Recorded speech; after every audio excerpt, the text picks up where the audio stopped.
Hello, I'm the Nostalgia Critic. I remember it so you don't have to. And do you ever get that odd feeling where you've never watched a movie or played a video game, yet when you get around to playing or watching them, it feels oddly nostalgic? Well, as far as gaming is concerned, this is that feeling when you play Bioshock. Bioshock. 2007's Game of the Year award-winning game, Bioshock. Goddamn, what a shocking experience. A Bioshocking experience. I'm sorry. That was just like the time I did stand-up comedy at Disneyland. What's the difference between Mufasa from The Lion King and Cobra Kai? Cobra Kai never dies. Ha! This game is set in a city built underwater that has gone to ruin in the 1960s. This city is known as Rapture. You can see how damaged it is as soon as you arrive. Water leaks, cracks, and of course, splicers, or as I like to call them, the Huntress. Seriously, can we get a Dead by Daylight crossover soon? A Huntress skin. You could have Big Daddy as a playable character, also Jack or Booker maybe? Who knows. Now then, what's the story of Bioshock? Well, after a plane crash renders you as the only survivor, you discover Rapture, and the world building here is outstanding. Like Minecraft. We are told the creator Andrew Ryan's way of thinking as soon as we enter the bathysphere, your means of finding Rapture. Yes, that's what it's called. Bathysphere. Bathysphere, baths, water. Oh my god, that name's a pun. This is like the other time I did stand-up comedy at Disneyland. Right, Joe, that was an amazing barbecue, and wow, you cooked that pig as well as Obi-Wan cooked Anakin Skywalker. Like, wow, man, that's impressive. We quickly find the radio and listen to a man named Atlas.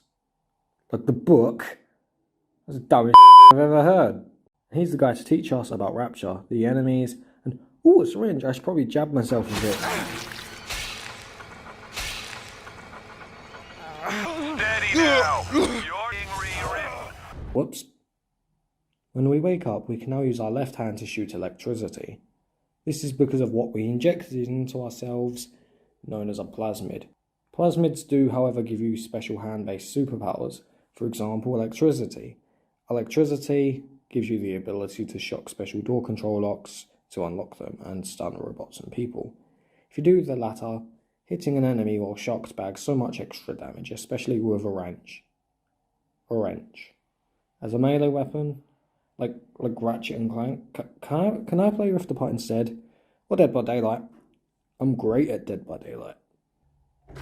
Oh man, if you think that is cool, look at this. There are others. Don't you worry, sir. Ice is my personal favourite, however. When you freeze someone, a frozen health bar appears. It covers their normal health bar and is very weak in comparison to a normal health bar. Only difference is, you only have a few seconds to deplete their health. If you do, they die instantly, however you do get no loot, because it can be very easy to do to weaker enemies. Lose, you've wasted your time. They get all their health back, you don't get any ammo back or anything like that. You can also use it to escape chases, so it's very versatile. The weapons are all amazing. You have basic pistol, basic machine gun, basic shotgun, yet each of them all stand out. Each weapon, apart from the one I'll talk about later, has 3 ammo types. Your standard ammo and 2 alternate ammos. Common types of alternate ammos are armor piercing, electric, and anti-personal, which isn't anti-personal as I thought it would be. It's great against flesh-based enemies, aka splicers. Each ammo type has a purpose, and each ammo fits with their associated weapon. There are also power to the people stations. They all give you one to upgrade your weapon. Both are very different. Both have uses. There are 3 basic types of enemies. We have splicers, Adam Sandler's tech spoilers as our enemies here. Splicers are your standard foes. Technology comes in the form of cameras, flying robots, and turrets. Cameras need to be hacked or destroyed. Hacking them also alerts security if the camera sees any enemies. Either way, Someone gets caught, and these flying robots chase the target for a minute, and nothing stops them. Unless they're destroyed. And Adam Sandler's, we'll get to those cheeky little scamps. After a quick introduction through Rapture in a level geniusly called Welcome to Rapture, we go to the Medical Pavilion, or as I like to call it, New Game Plus Heaven. This is where we are shown how Adam works. You see, after killing a Big Daddy... Okay, that could not be a coincidence. After someone kills a Big Daddy with a little sister, Giant Tennis Ball, or Mike Wazowski, both are NPS All-Stars, so it's both a valid option. The mother of these children, Tenenbaum, tells us we can kill the little sister and get 160 Adam, or save her and only get 80. Saving them all gives you a special ending, and you get more Adam and goodies as you save more and more of them. And heck, you get a total of more Adam if you save all the little sisters than if you kill them all. You just need to be patient. Heck, it's the only way to get yourself the hypnotized Adam Sandler plasmid. Adam Sandler will play Dracula 3 times! Not 4, that's a bit too hard though. Can't do that. Not that easy. Even enough to kill a Franken baby.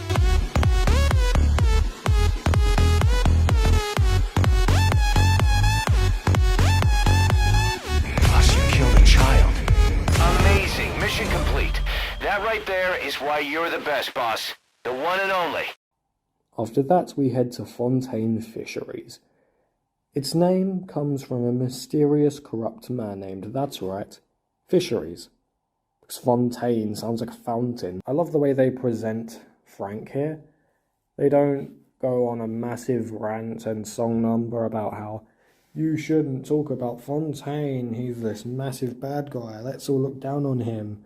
Have a million different characters pop up on screen to the point where it's so patronising I want to punch my TV. After a quick crossover with Dead Rising, the man who hired us and said he would protect us if we worked for him by taking photos, ends up turning on us because he's scared that we work for Fontaine. So with our weapons taken away, we have to use nothing but our quick wits, plasmids, and a wrench to get out of the situation. And I love this scene. It's just such a fun and tense fight. And honestly, this is the sort of stuff that makes me smile. It challenges you on what you've learned so far. More of this, please. Whoops. Well, at least we tried. Guess the only thing we can do now is kill Andrew Ryan, the man responsible for the death of Atlas's family. We get to see how oxygen's created in Rapture. Of course, had to be just one way. You run around the map trying to find crafting materials, craft a thing, build the thing in a certain place. And it's not fun. I mean, it is fun, but that's because of how fun the controls are. Not that the missions themselves actually are fun and make a lot of interesting encounters by any means. Also, it's around here where I learned that I was stuck on the hardest difficulty, and I accidentally had it put on there instead of the normal difficulty. Next, we end up in a shopping mall. Ooh, that sounds like it could be fun. Oh my god. Dead Rising. Fantastic! Help me! This is getting annoying. And we meet Sandra Cohen. Sandler wants pictures of dead people. Fantastic! Well, I guess it's still better than being a TikTok prankster. Yo guys, Jacob Paul here, and I've got an epic prank. So I got my friend's car and I smoothed out the tyres.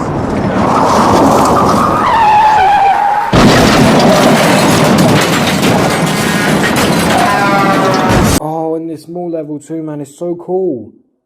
It has so much attention to detail, like breaking display glass, activating security alarms, which they coded that in, and that was awesome. Every store has something unique going on, and one of them is a place where you can gamble. I don't know why you'd want to gamble, but the best part is you practically lose nothing if you lose. Sure, you lose a bit of money, but Big Daddies roam endlessly in this map, so if you're out of money, go hunting. Then you can gamble again. When you run out of money, kill a Big Daddy. More gambling. It's an endless cycle, we just gotta keep it going. It's like a food chain. Now, after you've helped this psychopath, you finally go to kill Andrew Ryan. You finally get to kill Andrew Ryan, and as you go through the level, he constantly taunts you with the idea that you've been to Rapture before, and you don't remember it. But that couldn't be it, right? So you go to Andrew Ryan, and there's a really great commentary on gaming to be had here. How Andrew talks about just because Atlas is the first person you meet in a game doesn't mean you should automatically trust him. Smart stuff, and it even enforces this, because Atlas's main catchphrase, "Would you kindly?" is actually a hypnotism spell. So then you just beat Andrew Ryan to death with a golf club, and it's all very wacky and wholesome. Now, I just want to talk about the main quote of the game, which is used here. No, not "would you kindly." A man chooses, a slave obeys. This quote is equivalent to Varsi's What the definition of insanity is. This quote makes you question everything you've done up until this point. And this adds to the commentary on how you're basically just a slave to Atlas, and how you won't make your own choices, you blindly follow everything that he does. And it's a pretty good quote in an amazing scene, and he repeats it over and over, not standing down to the point of his own death. Finish him!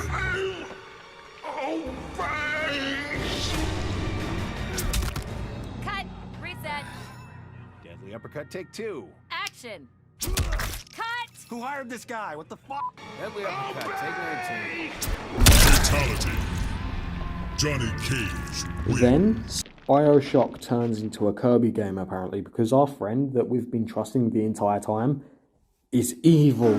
In reality, Atlas was really Frank mother-flipping Fountain. I was hoping that joke would come back later. Now, our quest is to team up with the mother of the little sisters. She also saves you from the "would you kindly" curse. I says, would you kindly go get stepped on by a big daddy? And there isn't anything too interesting except you taking in that he's turned against you and he's sent armies of splicers and enemies after you. Also, shout out to the 3 final levels in the game, and one section just before it. The section just before it actually has Atlas mess around with your DNA, and the plasmids you use aren't under your control. It keeps rouletting between a select few every minute or so.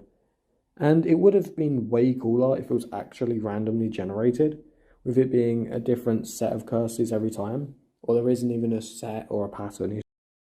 And the funniest thing is, it just breaks the immersion when they could have done what would have been simpler to code. But this is where it gets really good. So, you need to find all the pieces to disguise as a big daddy. Sounds cool, right? Yeah, it is. So, this one level you get to a little sister nursery and have to find the helmet, the body armor, the boots, the voice pack, and the smell of a big daddy. Okay, I can imagine they don't smell the best, but we've been running around this apocalyptic underwater city set in the 1960s where everything's trying to kill you, and you get superpowers from injecting things into yourself, and you don't sweat enough. Even worse, this man's wearing a woolly sweater, for crying out loud. The helmet, it actually changes your vision, which is really cool. The body armor, well, it works as actual body armor. Pretty simple. The boots, they change your footsteps to be way heavier. And the voice pack, come on, it's a Big Daddy voice pack.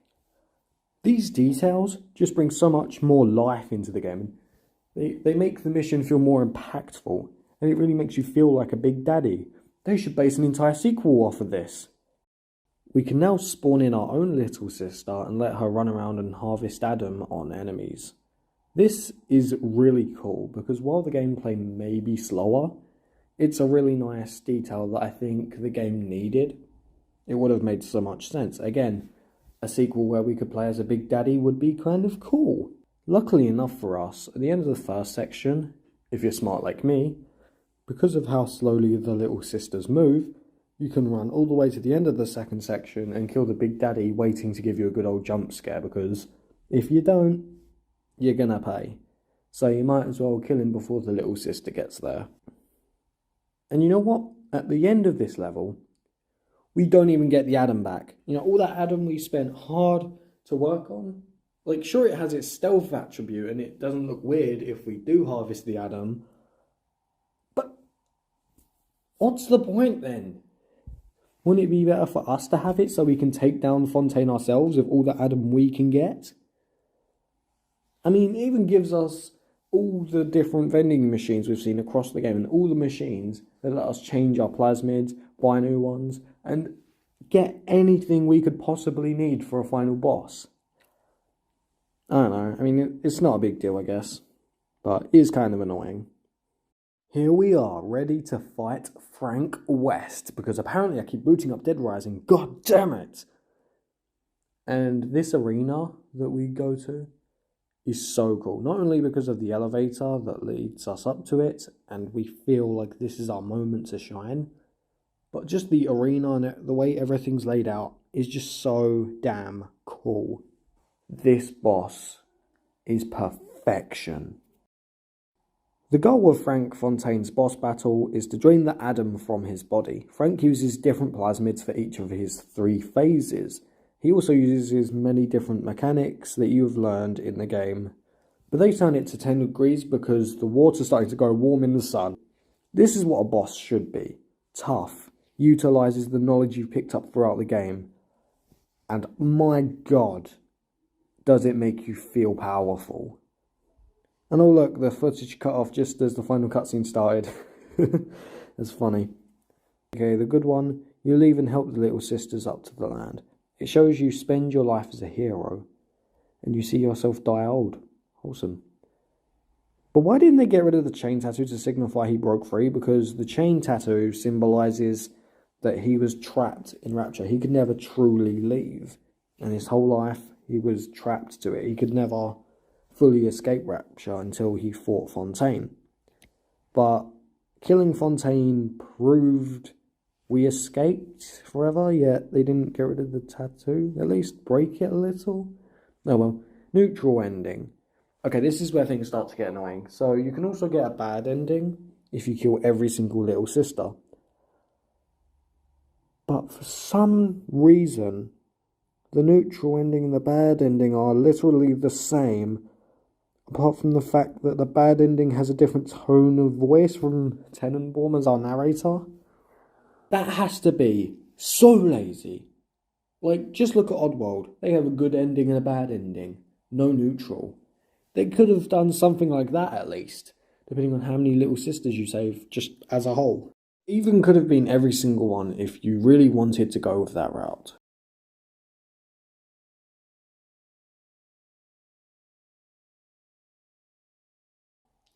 And that was Bioshock. Now, I'm not going to lie to anyone, I did play on the collection and not the original release of the game. But you can buy the collection as a whole, or if you don't like one of the games in the series, or just have enough for only one at a time, you can buy the game separately for only $16 each, which is not a bad deal whatsoever. And sure, it may be a little bit more expensive if you do end up buying all games, but I don't know, it's still a really cool alternate option that you can get. Also, if you buy that and the collection, you can get the Platinum Trophy for each game twice. That's funny, that's funny. Bioshock's world building is really strong here. We get to really see all these different areas of Rapture, and it's clear that the developers cared enough to show us how this world works. We see all these different areas and different things which would matter in an underwater city, like how do we get oxygen? What does a town plaza look like? What does a mall look like? And there's just all these different areas, and I wouldn't say there's any area that doesn't have a distinct purpose. Every area and location you go to in Bioshock has a purpose. And it all comes together to make this super awesome jigsaw, essentially. And I will be honest, all the Greek and religious naming of the levels really don't make sense to me. Like, it just felt sort of thrown in there to look symbolic. It really doesn't have a link to anything. You'll have Adam, Eve, a million other things, and there's no religious link to the world building whatsoever. So I don't get why they've done that. And even with the Greek stuff, like Apollo Square, why? There's no reason for it to be there, but I guess it sounds cool, so I'll let it slide this once. Now, I'd understand if they'd done this for Bioshock Infinite, which they didn't, which is weird because Bioshock Infinite has a strong link on American religion, and that's a huge part of Bioshock Infinite's world building and Columbia. And even Rapture itself is named after something you would see in a Bible, which this I get because it means the end of the world, and all the people who aren't good enough to go to heaven would stay behind in Rapture. Like, that makes sense. Overall, I would say Bioshock is a marvel in storytelling, and it should not be forgotten. Now, Bioshock has a really, really cool museum in the game. And what this basically does is just tell us lots of different behind-the-scenes things about Bioshock.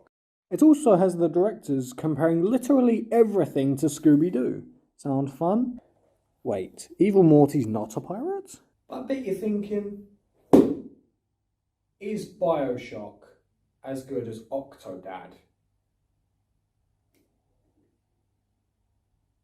Nah, not at all. I mean, Bioshock's good, sure, but Octodad is Octodad. The dad's an octopus. The dad's an octopus. The dad's an octopus. But what's next for me? What is next for me to cover?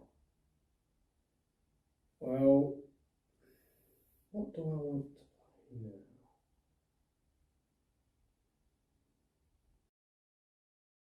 You know, I don't need this. I'm here living a happy life. You think I'm ever going to play Bioshock 2 again? Because if you think I'm playing Bioshock 2 again, you're sadly mistaken. Right? I don't need this, right? I don't need this. And by the way, Octodad is better than Bioshock.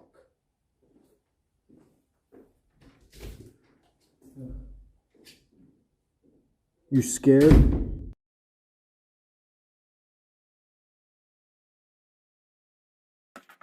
Give me a reason to play Bioshock 2. If it's good enough, I'll play it. Bioshock Infinite? You let me play Bioshock Infinite too?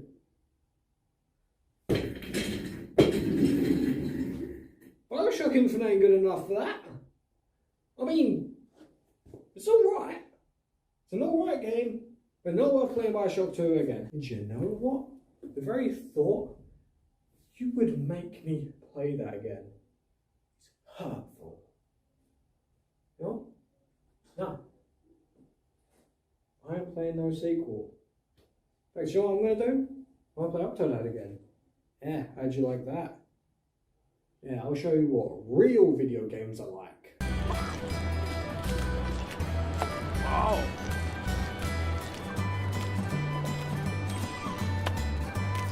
Interesting.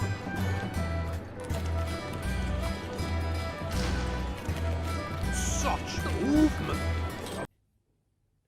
And that's all because Octodad is so nice.